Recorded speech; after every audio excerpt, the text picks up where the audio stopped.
दोस्तों नमस्ते। राजस्थान का भौतिक स्वरूप के अंदर अरावली चल रहा है और अरावली की पहली वीडियो आपको प्रदान कर दी गई है और इसका बाकी बचा हुआ जो पार्ट है उसको आपके सामने प्रस्तुत कर रहा हूं। और पहले जो पार्ट बनाया है अरावली का उसके ऊपर आपने वीडियो बना लिया होगा, उसके ऊपर नोट्स बना लिए होंगे। तो अब अपनी बात करते हैं अरावली के दूसरे पार्ट के अंदर, है ना। तो सबसे पहले राजस्थान का मैप बनाते हैं। राजस्थान का मैप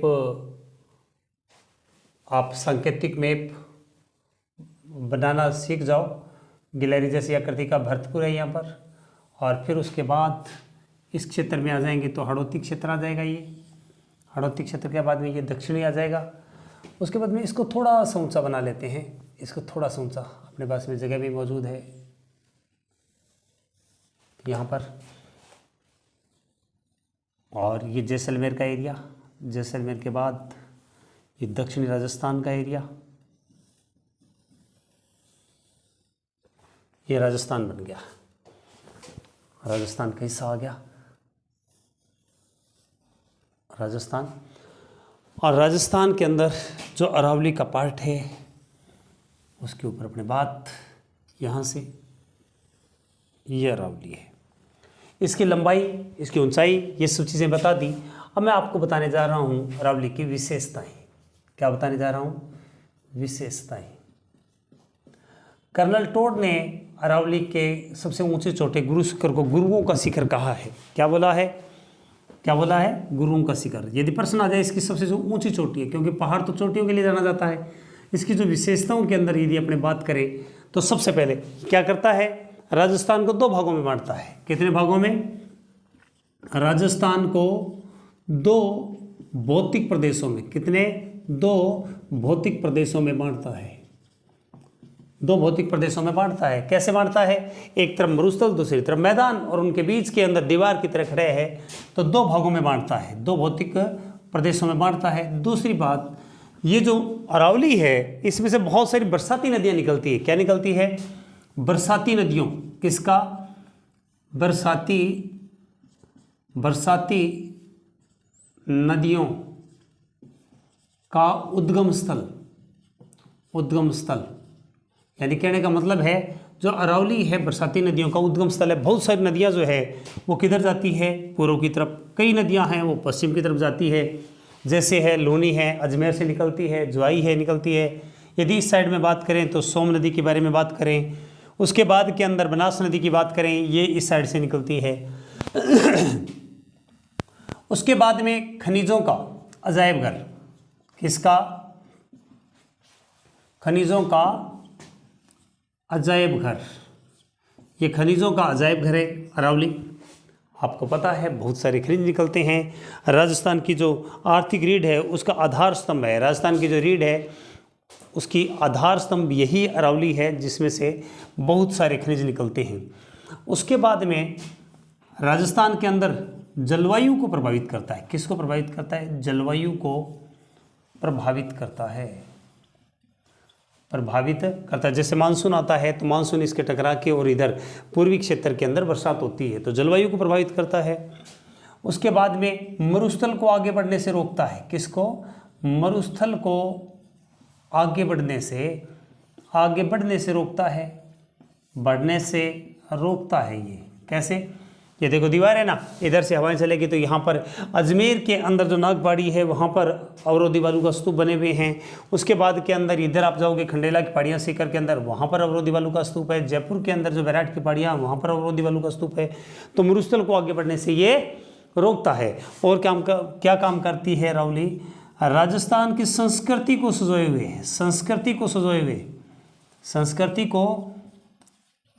हुए हैं। कैसे?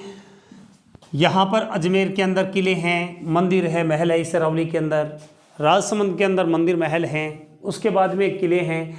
उदयपुर के अंदर जाके देख लो, किले महल मंदिर हैं। इसी अरावली के गोद के अंदर है। जयपुर के अंदर जाके देख लो। इस प्रकार यहाँ पर बहुत सारी संस्कृति को, इसके अलावा बहुत सारे साधु संतों ने अरावली के अंदर तपस्या की है। उसके बाद में वन्य जो जीव जंतु है उनकी शरण स्थली है। किसकी? वन्य जीव जंतुओं वन्य जीव जंतुओं की शरण स्थली है, शरण स्थली। राजस्थान के अंदर टोडगढ़ अभ्यारण्य आपको देखने को मिलेगा, अजमेर के अंदर नारगढ़ जो अभ्यारण्य है वो देखने को मिलेगा, जयपुर के अंदर, और जो उदयपुर है वहाँ पर सज्जनगढ़ अभ्यारण्य आपको देखने को मिलेगा। तो ये है वहाँ पर वन्य जीव जंतु है, उनकी शरण स्थली है, उनके छुपने के लिए जगह है ये चीज़। उसके बाद में हमारे इतिहास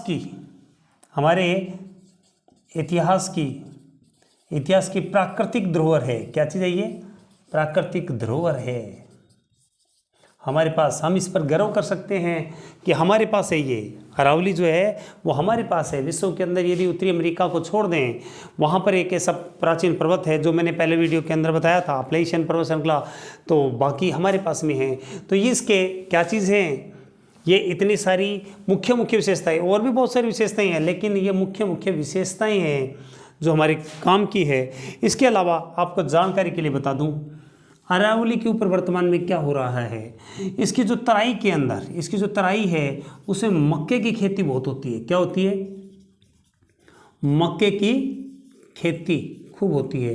इसके ऊपर जापान की कंपनी है JBIC, वो वृक्षारोपण का काम कर रही है। क्या कर रही है? वृक्षारोपण का काम कर रही है। JBIC कंपनी है वो इसके ऊपर क्या कर रही है? वृक्षारोपण का। इसके अलावा AM हैरोज, ये तो विशेषताएं बताई। AM हैरोज नामक जो विद्वान है, इन्होंने इसकी जो चट्टानें हैं, क्या चीज़ है? चट्टानों का प्रथम बार अध्ययन किया। यहाँ पर जो ग्रेनाइट चट्टानें है ना, उसका प्रथम बार क्या किया? अध्ययन। यदि आ सकता है चट्टानों का अध्ययन करने वाला प्रथम विद्वान कौन है, तो हैरोज है। कौन है? हैरोज है। इसने पहली बार अध्ययन किया। ये तो थी इसकी एक सामान्य जानकारी, सामान्य विशेषताएं। अब बात करते हैं इसको कितने भौतिक भागों के अंदर बांटा गया है। एक बार इसका स्क्रीनशॉट ले लें, फिर मैं इसको साफ कर दूं, फिर इसके बारे में आगे बताता हूं आपको।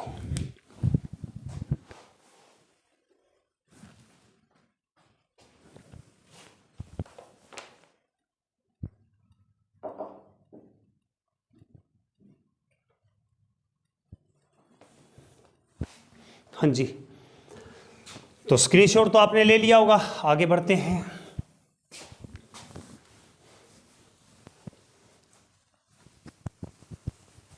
इसको भौतिक दृष्टि से 3 भागों में बांटा गया है। अरावली को भौतिक दृष्टि से कितने भागों में बांटा गया है?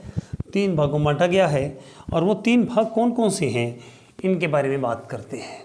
अरावली को 3 भाग कौन कौन से हैं? पहला उत्तरी, कौन सा है? उत्तरी। दूसरा कौन सा है? मध्य अरावली, उत्तरी अरावली। और तीसरा कौन सा है? दक्षिण अरावली। कौन सा है? दक्षिण अरावली। ये 3 है उत्तरी अरावली। अब प्रश्न आता है उत्तरी अरावली कहाँ से है? तो आपको बताया था कि राजस्थान से बाहर झुंझुनू, खेतड़ी, झुंझुनू से ये बाहर निकलती है। ये हरियाणा में फैली हुई है डोंसी की पहाड़ी। कौन सी है? डोंसी की पहाड़ी है। और ये राजस्थान से बाहर निकलती है। इसकी जो ऊंचाई है वो 780 मीटर है। कितनी है? 780 मीटर इसकी ऊंचाई है। और सॉरी माफ़ी चाहूँगा, 740 मीटर के लगभग है। 740 मीटर के लगभग इसकी जो ऊंचाई है डोंसी की पहाड़ी, और ये बाहर निकलती है। यहाँ से लेके और यहाँ पर जयपुर, नागौर और अजमेर की सीमा पर, इसी स्थान के ऊपर, यहाँ पर आप लोगों को पता होगा, यहाँ पर एक झील है। कौन सी? सांबर झील। खारे पानी की राजस्थान की सबसे बड़ी झील है सांबर झील, जिसमें 6 नदियाँ आकर गिरती है। ये रहेगी सांबर झील। जो सांबर झील है, तो इसका जो पहला भाग अपने बात करें तो ये पहला भाग जो है, प्रथम भाग, जिसको उत्तरी अरावली कहते हैं। क्या बोलते हैं? उत्तरी अरावली। ये कहाँ से? झुंझुनू, यहाँ पर अलवर है, जयपुर है, इधर थोड़ा सा एरिया भरतपुर का आ जाएगा, इसके नीचे इधर दौसा का एरिया आ जाएगा, ये जयपुर का एरिया आ जाएगा। ये जो डिपार्टमेंट है ये उत्तरी अरावली है। तो जो उत्तरी अरावली में ज़िले कौन कौन से आएंगे? मेनली ज़िले जो आएंगे, अलवर आएगा, जयपुर आएगा और दौसा आएगा। कौन सा आएगा उत्तरी अरावली में? जयपुर, अलवर और दौसा, जयपुर, अलवर और दौसा ये उत्तरी अरावली के अंदर है ना। इसके अलावा इसका थोड़ा सा भाग यहाँ सीकर से भी गुजरता है। तो सीकर में इस भाग की सबसे ऊंची चोटी है जिसका नाम है रघुनाथगढ़ है। कौन सी है? रघुनाथगढ़। ये कहाँ पर है रघुनाथगढ़? ये सीकर जिले में है। कहाँ पर है ये? सीकर जिले के अंदर है। मैं इसको लाल पेन से लिख देता हूँ ताकि आपको याद रहे। सीकर जिला कौन सा है ये? सीकर जिला। और जो इसकी ऊंचाई है वो कितनी है? 1055 मीटर। कितनी है? रघुनाथगढ़ की ऊंचाई कितनी है? 1055 मीटर है। और कहाँ पर है ये सीकर जिले में है। कहाँ पर है ये? सीकर जिले के अंदर है, जो इसकी सबसे ऊंची चोटी है। इसके अलावा यहाँ पर मालखेत की चोटी भी है जो 1052 है। कितनी है? मालखेत, ये तो सबसे ऊंची है। और यहीं पर ये एक और चोटी है सीकर में ही, मालखेत की। कौन सी है? मालखेत की, जिसकी ऊंचाई है 1052 मीटर। कितनी है? 1052 मीटर ऊंचाई। ये दूसरी ऊंची चोटी मान लो यहाँ की, इस क्षेत्र की। तो आपको बताया 3 जिले बताए हैं। कौन कौन से बताए हैं? 3 जिले इसी क्षेत्र के अंदर, मेनली जयपुर, अलवर और कौन सा है? दौसा। ये रहा जयपुर, तो ये एरिया आ गया यहाँ पर। उसके बाद में ये आ गया आपका कौन सा? अलवर। और ये कौन सा आ गया? ये दौसा का आ गया। कौन सा आ गया? ये दौसा आ गया इस क्षेत्र के अंदर। इसीलिए ये उत्तरी भाग है। कौन सा भाग है ये? उत्तरी। तो कई बार पेपर में प्रश्न पूछ सकता है कि उत्तरी अरावली की सबसे ऊंची चोटी कौन सी है? रघुनाथगढ़ है। और रामनारायण चौधरी का नाम सुना होगा, बिजोलिया किसान आंदोलन, बेगू किसान आंदोलन के अंदर मुख्य प्रणेता थे। वो इसी रघुनाथगढ़ सीकर के रहने वाले थे। क्या रहने वाले थे? रघुनाथगढ़ के रहने वाले थे। इसके अलावा यहाँ पर ढौंसी की पहाड़ियाँ, लोहागर्ल की पहाड़ी, भेजागढ़ की पहाड़ी, बम्बई की पहाड़ी भी और पहाड़ी है जो मैंने पहली वीडियो के अंदर ऑलरेडी आपको बता दी है। और उसके बाद के अंदर यदि हम जयपुर की बात करें तो खो की पहाड़ी, बरवाड़ा की पहाड़ी, मनोहरपुरा की पहाड़ी। कौन सी है? खो की पहाड़ी। कौन सी है? जयपुर के अंदर जो पहाड़ी है उसके बारे में आपको बता देता हूँ कौन कौन सी है। खो, बरवाड़ा, मनोहरपुरा। खो है, बरवाड़ा है, मनोहरपुरा की है, और भी है, मनोहरपुरा की कौन सी है? खो की है। कई बार पेपरों के अंदर पूछ लेता है खो की, बरवाड़ा की, मनोहरपुरा की, बैराट, जयगढ़, नारगढ़, बैराट, जयगढ़, नारगढ़। ये जयपुर की ऑर्डर क्रम से है, ऊंचाई से निचाई के आधार पर है। मैं वैसे तो इसकी ऊंचाई भी बता सकता हूँ सारों की, लेकिन आपको याद नहीं रहेगा क्योंकि ऊंचाई के अकॉर्डिंग ये, यदि आप सारों को वैसे क्रम से याद रख लो कि जयपुर की बड़ी से छोटी चोटियों का जो क्रम है तो आपको आसानी से याद रह जाएगी। जैसे ढौंसी की, लोहागढ़, भेजागढ़, बम्बई, ये कहाँ की है? झुंझुनू की पहाड़ियाँ हैं। कहाँ की है? झुंझुनू की पहाड़ियाँ। वैसे याद करवा दूंगा, लेकिन जयपुर वाली वैसे याद कर लो। कैसे? मैं एक दिन खो खो खेलने के लिए गया। कहाँ पे? मैं खो खो खेलने के लिए गई। एक लड़की कहती है खो खो खेलने के लिए गई। वहाँ पर मैंने एक लड़के को पसंद कर लिया और मैं उसकी वधू बन गई। क्या बन गई? वो मेरा बर बन गया। मान लो एक लड़की कहानी सुनाती है अपने को कि मैं खो खो खेलने के लिए गई, वहीं पर मेरे लिए लड़का चुन लिया, अपना बर चुन लिया। अपने कहते हैं ना, बर और वधू को लेकर आइए। मैंने वहीं पर ही अपना क्या चुन लिया? बर चुन लिया। ठीक है जी। उस बर का नाम क्या था? मनोहर। उस बर का नाम क्या था? मनोहर था। ठीक है, लेकिन वो बेरा था। बेरा का मतलब होता है ऊंचा सुनने वाला, ऊंचा सुन रहा था। क्या था वो? बेरा था। तो भाई वो बेरा था, तो मैं उसको घर ले आई। मैं घर पे लाके बताया कि भाई जब उसको बोल रहे तो उसको सुनाई न दे। तो घर वालों ने मेरे को बोले जय हो तेरी, जय हो नारी, जय हो नारी। नाहर को क्या बना लिया? जय हो नारी, तेरी पसंद है कितनी खतरनाक है।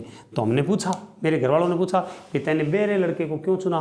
बोला ठीक है, किसी प्रकार की मैं इसकी गालियाँ निकालूंगी, कुछ और कहूँगी ताकि उसको सुने न सुनेगा तो घर के अंदर झगड़ा नहीं होगा।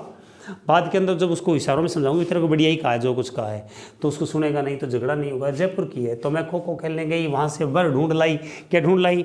बर ढूंढ लाई। और बर का नाम क्या था? मनोहर। क्या नाम है? मनोहर। और वो बेरा था। क्या था वो? बेरा था। उसके बाद के अंदर घर वाले बोले तेरी जय हो, बेरे को जब उठा के ले आई तू, तब उसके बाद में जय हो नारी, नाहर को बोला नारी, तेरी जय हो नारी। ये कहाँ की बताइए आपको? जयपुर की चोटियाँ बता दी है। कहाँ की चोटियाँ बता दी है? अलवर की भी पूछ सकते हैं। अलवर के अंदर बहराजगढ़, बिलाली। अलवर में कौन सी है? अलवर, अलवर के अंदर भी है बहराज। कौन सा है? बहराज है। कौन सी है? बहराज है। बिलाली की चोटी है। कौन सी है? बिलाली है। और कौन सी है? सरिसिका। कौन सी है? सरिसिका। बहराज, बिलाली। देखो आजकल प्रश्न क्या कहते हैं कि जिले का नाम दे देगा और जिले का नाम देने के बाद में चोटियों को दे देगा और बोलेगा कि इस जिले की जो चोटियां हैं उनका जो क्रम है उनको सजाओ। तो सिरावास, भानगढ़, इसके अलावा सिरावास, भानगढ़, भानगढ़ के किले का नाम सुना होगा, भानगढ़। और एक अलवर की चोटी है। कौन सी है? अलवर का किला चोटी है। कौन सी है? अलवर किला, अलवर किला चोटी। तो ये चोटियाँ कहाँ की है? अलवर की है। कैसे याद रखोगे इन चोटियों को? बिल्कुल ही आसान है। यदि इसके अंदर एक बार आपको याद हो जाए, सारी याद हो जाए, और यदि ये भी याद हो जाए, मान लो 6 चोटियाँ इधर है, 6 किसकी है? अलवर की। अलवर की और जयपुर की तो जरूर याद रखना। अलवर, जयपुर और झुंझुनू, इनकी चोटियों के क्रम जरूर याद रखना। मैं बता रहा हूँ, इनको तो जिलों के आधार पर याद रख लेना। जब जिले याद हो जाएं तो फिर उसके बाद में इनके जो आंकड़े हैं, आंकड़ों के अकॉर्डिंग याद रख लेना। एक बार जिलों के अकॉर्डिंग आपको याद रखना है। उसके बाद के अंदर मैं जब ऑब्जेक्टिव प्रश्न दूंगा तो इसमें आपको प्रश्न बताऊंगा कि कैसे इनको याद रखनी है। तो अब देखो याद कैसे रखें इनको। यहाँ पर मैंने क्या कहा? जय हो नारी की। क्या हो? जय हो नारी की। तो यहाँ पर उसके बाद में घर वालों ने कहा लड़की तेरा तो दिमाग खराब है, तेरा भेजा खराब है। तो बहराज को क्या बनाओगे? तेरा भेजा खराब है। क्या है तेरा? तू एक बेरे लड़के को ले आई। यहाँ पर कहानी में तोड़ रहा हूँ, नहीं रहा हूँ, तेरा भेजा खराब है। बहराज को बना लिया मैंने भेजा, भेजा दिमाग को कहते हैं। उसके बाद में उसको एक तांत्रिक के पास लेके गए और तांत्रिक के पास में एक बिल्ली थी, बिल्ली से बिलाली, एक बिल्ली थी। और बिल्ली जो थी वो बिल्ली हमेशा किसी भी जो व्यक्ति आता था उसको ठीक कर देती थी। तो तांत्रिक ने बिल्ली छोड़ी और बिल्ली को कहा इसके सरिसिका, सरिसिका को मतलब सारे, सरिसिका या सारे, इसके सारे के सारे जितने भी दिमाग के अंदर बात चल रही है, इसने जो गलत फैसला लिया वो ठीक कर दे, बिल्ली को कहा। तो इस बिल्ली ने उसको ठीक कर दिया और फिर उसके बाद में उसके सिर के अंदर, लड़की के सिर के अंदर कोई नई चीज़, नया दिमाग डाला ताकि बेरे पति को छोड़ दो। उसने बेरे पति को छोड़ दिया। छोड़ने के बाद के अंदर कोई भी बहाना नहीं रहा। क्या नहीं रहा? कोई भी बहाना नहीं रहा, वो ठीक हो गया। अलवर लास्ट के अंदर, अलवर जिले के नाम से याद रह जाएगा। यहाँ पर कैसे याद रखोगे? भेजा ठीक कराने के लिए, भेजा ठीक कराने के लिए बिल्ली के पास लेकर गए, एक तांत्रिक की बिल्ली के पास। उसने सारे के सारे जो तंत्र मंत्रों के द्वारा उसको ठीक कर दिया। उसके सिर के अंदर नया भेजा डाल दिया और फिर अब कोई बहाना नहीं रहा और लड़की ठीक हो गई। अब आपसे यदि पूछ ले कि झुंझुनू के अंदर कौन कौन सी चोटी है, झुंझुनू में कौन कौन सी चोटी है, तो झुंझुनू के अंदर यदि हम चोटी की बात करें तो लोहागढ़ की चोटी है। कौन सी चोटी है? लोहागढ़ की चोटी है सबसे ऊंची। उसके बाद में बाबाई की चोटी है। ये दो याद रखने ला, लोहागढ़ की और दूसरी कौन सी है? बाबाई की। लोहागढ़, लोहागढ़ और बाबाई, ये दो चोटियां हैं, इनको याद रख लेना। किसकी? जो झुंझुनू है। इसके अलावा कोई चोटी पूछ सकते हैं तो कोई ढोंसी पूछ सकते हैं, यहाँ पर आपसे पूछ सकते हैं। तो कैसे याद रखोगे? मैं लोहे से बम बनाऊंगा। क्या बनाऊंगा? और ढोके और सीमा पर ले जाऊंगा दुश्मन के लिए। कहाँ पर ले जाऊंगा? सीमा पर ले जाऊंगा। इन चीज़ों को याद रख लेना। उत्तरी अरावली के मुख्य मुख्य चोटियां हैं, उनके बारे में बताया है। सबसे ऊंची चोटी कौन सी है? सीकर की है। उसका नाम क्या है? रघुनाथगढ़ है। दूसरी कौन सी है? मालखेत है, जिसकी ऊंचाई कितनी है? 1052, जो यहीं पर ही है, सीकर के अंदर ही है। कहाँ पर है? यहीं पर ही है, जिसके बारे में आपको बताया है। तो उत्तरी जो अरावली 3 जिलों में मुख्य तौर से फैली हुई है। वैसे तो भरतपुर के अंदर भी फैली हुई है, मैंने कल भी बताया था, बंसी की पहाड़ी। और दूसरी कौन सी बताई थी? मानी की पहाड़ी यहाँ पर बताई थी। इसके अलावा सीकर में भी बताइए, झुंझुनू में भी थोड़ी थोड़ी फैली हुई है, लेकिन जो मेनली फैली हुई है वो कहाँ पर है? यहाँ पर दौसा के अंदर फैली हुई है, जयपुर में फैली हुई है, अलवर में फैली हुई है। यहाँ पर जो चोटियाँ हैं उनके बारे में भी आपको बता दिया। अब एक बार इनको स्क्रीनशॉट ले लें, फिर मैं मध्य अरावली की तरफ आपको लेकर चलूँगा।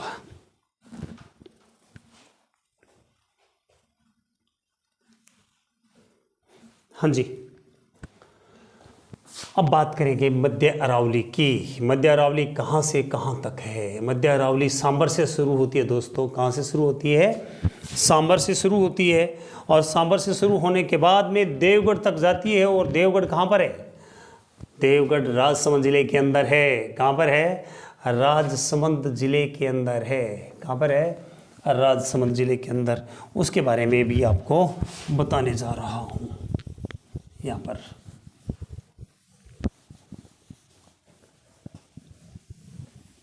ये देखिए मध्य अरावली के बारे में। किसके बारे में?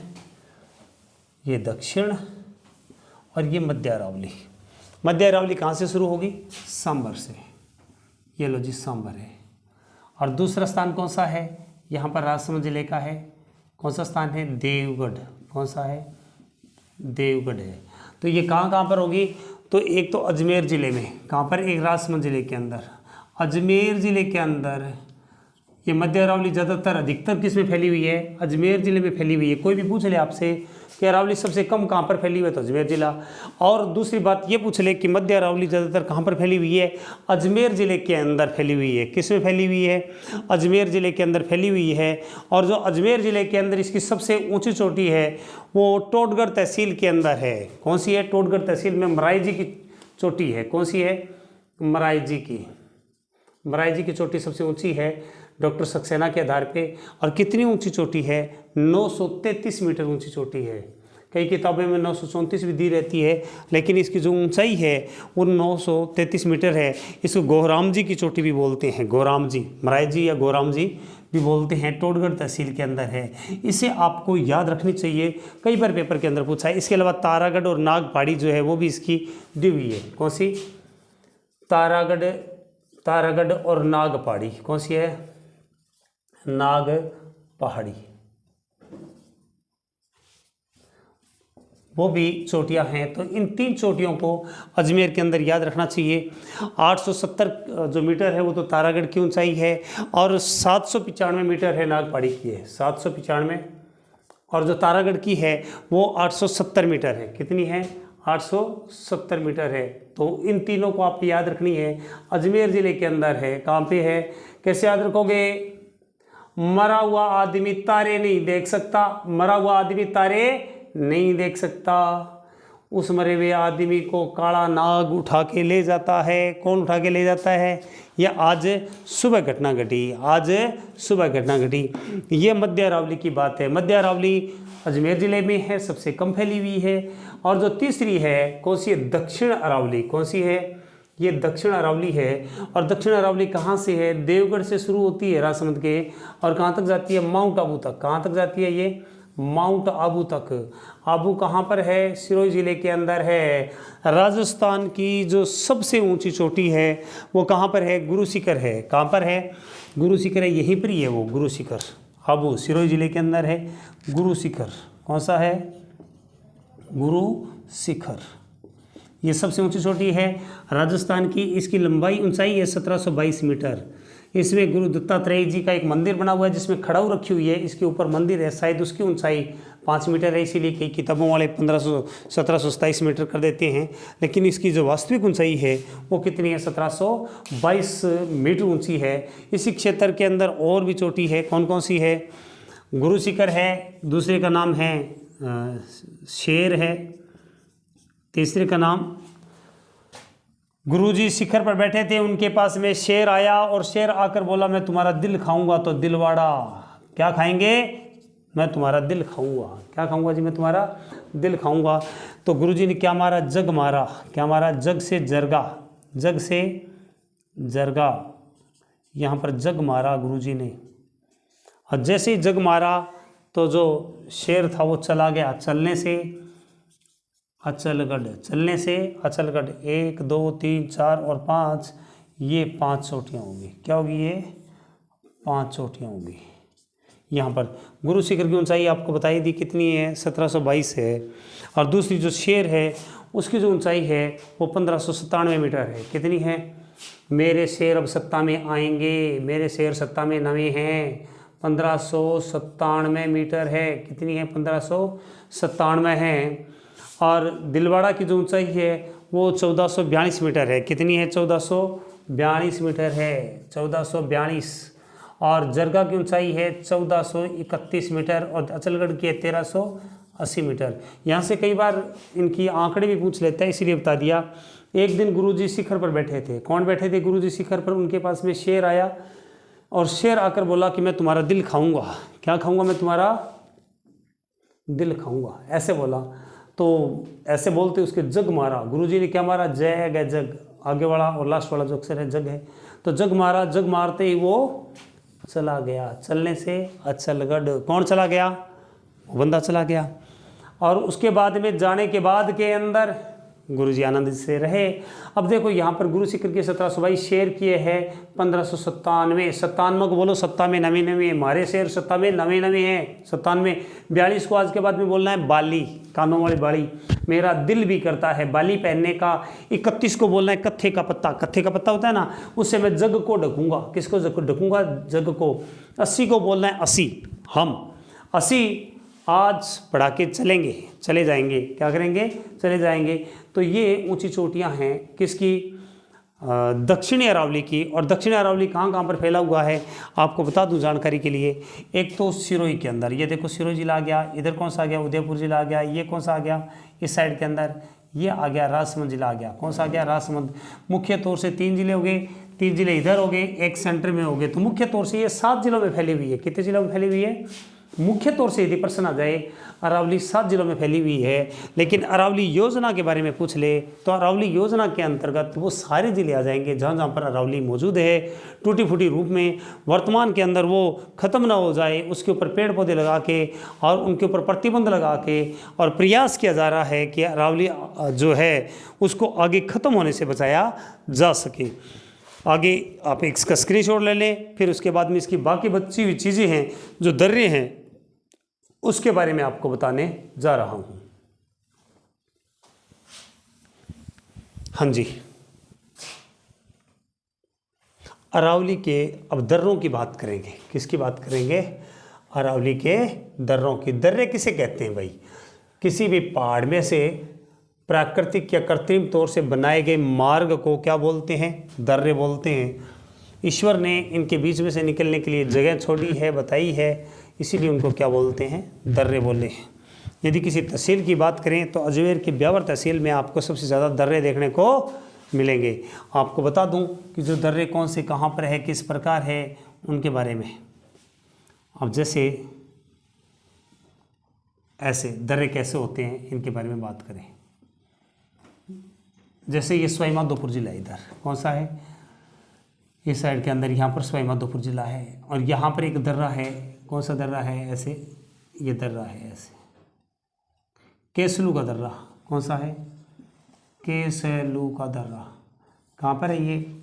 सवाई माधोपुर में, माधोपुर में। तो कैसे याद रखोगे? माधव भगवान कैप्सूल खाते हैं। माधव भगवान क्या खाते हैं? कैप्सूल खाते हैं। माधव भगवान क्या खाते हैं? कैप्सूल। तो याद रखने के लिए अपने काल्पनिक बात ऐसे बना सकते हैं। उसके बाद में झीलवा की नाल दर्रा बहुत प्रसिद्ध है। कौन सा? झीलवा की नाल। झीलवा की नाल कहाँ पर है भाई? झीलवा की नाल कहाँ पर है? ये मेवाड़ और मारवाड़ को जोड़ता है। किसको जोड़ता है? मेवाड़ और मारवाड़ को जोड़ता है झीलवा की नाल। इसको और क्या बोलते हैं? इस नाल को झीलवाड़ा का दर्रा भी कहते हैं। क्या बोलते हैं?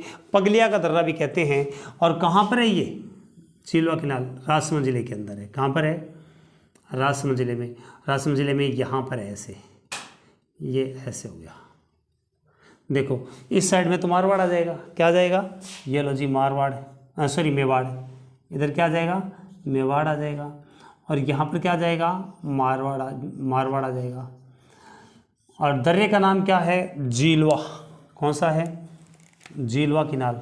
ये रहा, दर्रे का नाम है झीलवा। झीलवा नाल दर्रा कौन सा है? इसका और नाम क्या है? पगलिया दर्रा। कौन सा है? पगलिया का दर्रा, है ना। ऐसे इसका प्रश्न पूछा जा सकता है। इसको झीलवड़ा भी कहते हैं। क्या बोलते हैं? ये दर्रे का एक और नाम भी है झीलवड़ा। झीलवड़ा स्थानीय भाषा में इसको झीलवड़ा भी कहते हैं।